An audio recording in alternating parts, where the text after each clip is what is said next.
when someone says like, representation matters, what does that mean to you? So, you know, like everything, things become overdone. And so there's always certain phrases that you hear once and you're like, wow. And then you hear it again, and it becomes, people become desensitized to it. It becomes normal to hear, and they don't really understand the impact behind it. I'm so big on representation, period, not just for my own journey, but because I know what it's like to be a young girl and to feel like you don't see a young Black girl and to not see yourself represented in a certain way. Like Black women have to be one way when they're on the television screen, one way on a music video, one way in media, period. So to see someone like a Kamala Harris, to see someone like Ketanji Brown Jackson, be the first and to take on these roles. You can't underestimate what it is to see a young child who's sitting at home and sees that and says, oh, now I know I can. Not I believe or I dream I can, I see I can. You can't take that away from someone. And that goes beyond Black. I'm using Black as an example because that's me. So I'm speaking from personal experience.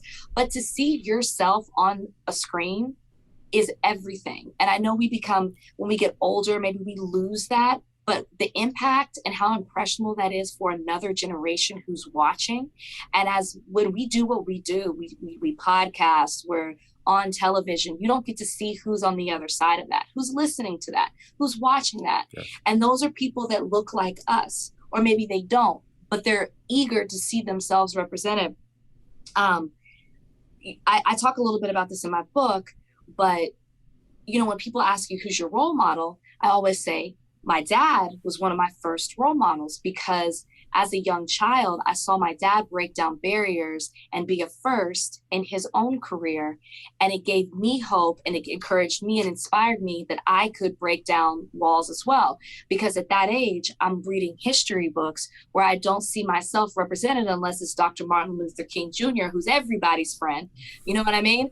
And or Rosa Parks, but we didn't learn about us. We didn't study us. We didn't see that. So to have someone in my family who represented that meant everything to me. So that's why it's like, I know how impactful that can be. That's why, not to get on a whole soapbox, that's why it's so troubling to see how there's an attack on our education system and how they're trying to undiversify. I don't even know if that's a word.